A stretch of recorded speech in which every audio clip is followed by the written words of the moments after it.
Para peserta pemilu, baik capres-cawapres, partai politik hingga para relawan telah berikrar menjalani kampanye damai, sehat tanpa politik uang hingga tanpa kampanye hitam. Namun pemilu 2024 tengah dibayang-bayangi ancaman kampanye hitam yang lebih canggih akibat semakin berkembangnya artificial intelligence atau AI. Seberapa besar ancaman kampanye hitam di pemilu mendatang? Berikut ulasannya.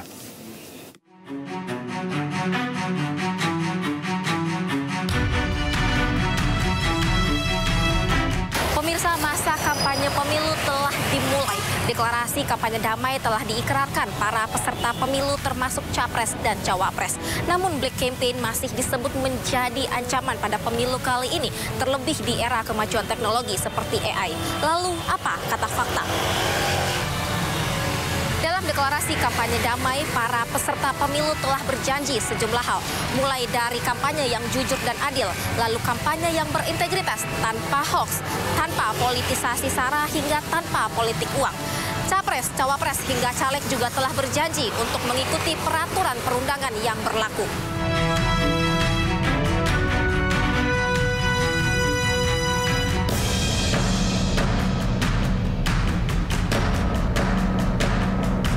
Ada komitmen yang dinyatakan para peserta pemilu untuk bersama-sama melaksanakan pemilu yang sehat, melaksanakan kampanye yang sehat, tidak saling mengumbar kenegatifan lawan politiknya, tapi mempromosikan dirinya, menunjukkan hal-hal baik dirinya. Kampanye damai telah dideklarasikan semua pihak, capres, cawapres, partai politik hingga relawan dan pendukung. Namun, pemilu 2024 tengah dibayang-bayangi ancaman kampanye hitam yang lebih canggih akibat semakin berkembangnya artificial intelligence. AI memang akan efektif untuk menganalisis data demi cara memenangkan pemilu. Namun bak dua belah mata pisau, AI juga berpotensi disalahgunakan untuk black campaign. Ancaman pertama dari kampanye hitam menggunakan AI adalah deepfake. Melalui audio hingga video, deepfake bisa menyesatkan seorang pemilih hingga memfitnah seorang kandidat seperti mengatakan sesuatu yang sebenarnya tidak dikatakan oleh orang tersebut. Ancaman AI selanjutnya adalah seperti yang sering terjadi, seperti menciptakan ribuan akun bot atau palsu untuk menjadi buzzer penyebar fitnah hingga menyerang lawan politiknya.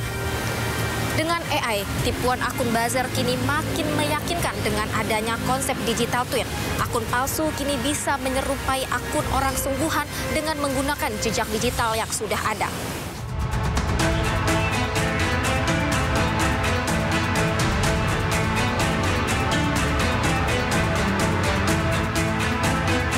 Menjelang pemilu 2024, kira-kira sejak 2 tahun yang lalu itu kreativitas untuk uji coba itu mulai bermunculan. Juga terbukti pemilu Amerika, Filipina itu tidak lepas dari penggunaan artificial intelligence untuk black campaign. Ya, deepfake itu adalah salah satu bentuk teknologi yang berbasis artificial intelligence yang mengimitasi, yang mampu menirukan suara seseorang, gerak tubuh, mimik muka, intonasi. Fatal kemarin tiba-tiba Pak Jokowi berpidato dalam bahasa China di sebuah forum sangat lancar.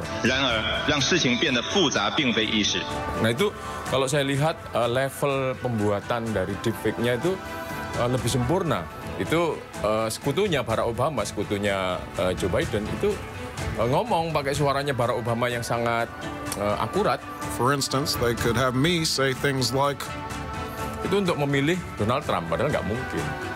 Bahayanya adalah justru pada saat kita mau pemilu, mau menentukan pilihan untuk legislatif dan sebagainya, dikacaukan dengan informasi-informasi yang tidak mengandung kebenaran. Jadi, sebagai masyarakat yang cerdas harus mampu menghindari kampanye hitam. Tidak hanya waspada agar tidak menjadi korban, namun juga harus bijak agar tidak menjadi pelakunya. Di era digitalisasi, media sosial menjadi alat kampanye yang paling efektif. Namun hati-hati, jika melakukan kampanye hitam, maka sanksi berat pun menanti. Pertama, dapat dijerat Undang-Undang tentang ITE dengan membawa topik sengaja mengadu domba suku, ras, agama, antar golongan dapat dikenakan hukuman penjara selama 6 tahun dan atau denda sebesar 1 miliar rupiah. Yang kedua, tentang pemilihan umum. Dengan sengaja mengadu domba atau membahayakan ketertiban umum dapat dikenakan sanksi selama 2 tahun penjara dan atau denda sebesar 24 juta rupiah. Selama bulan November ini setidaknya ada lebih dari 1 isu hoaks pemilu yang beredar setiap harinya.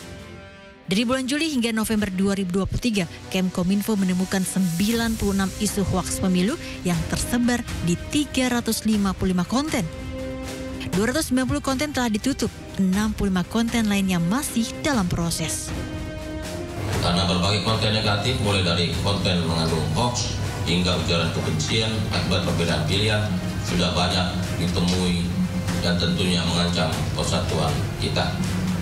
Seperti arahan yang disampaikan Pak Presiden Joko Widodo, kita cuma 3 nih, hoax, kabar bohong, ujaran kebencian, dan ketiga yang merendahkan orang lain.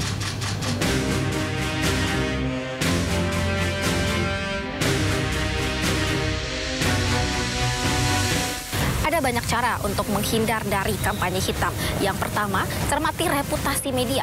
Seiring kemajuan zaman, banyak sekali bermunculan laman berita yang baru. Maka carilah berita dari media yang terpercaya. Lalu yang kedua, pahami maksud penulis. Pahami isi berita dan cari tahu sosok penulis untuk mengetahui kredibilitasnya.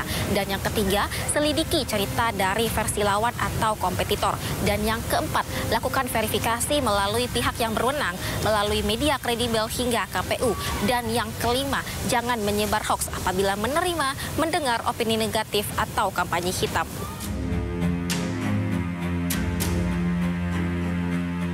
Fenomena yang telah terjadi di Indonesia, kampanye hitam dilakukan buzzer politik yang beroperasi menggunakan akun-akun palsu atau anonim. Dalam konteks politik, buzzer mendengungkan narasi yang diinginkan oleh pembayarnya. Tak jarang, pesan yang disampaikan membuat kampanye hitam seperti berita hoaks dengan tujuan untuk menjatuhkan lawan politik. Untuk itu, dalam deklarasi kampanye pemilu damai, 18 peserta politik telah berikrar untuk melakukan kampanye damai, jujur, dan sehat. Tidak melakukan politisasi sara, menyebarkan hoaks, ujaran kebencian, penghasutan, dan perbuatan politik yang politik uang selama penyelenggaraan pemilu.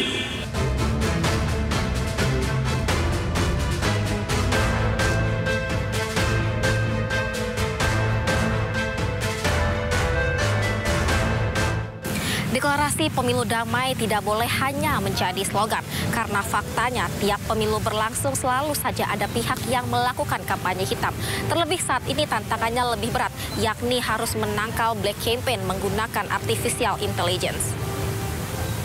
Saya Distia Rifa dan juru kamera Jamie Yasin. Sampai jumpa di Apa Kata Fakta berikutnya.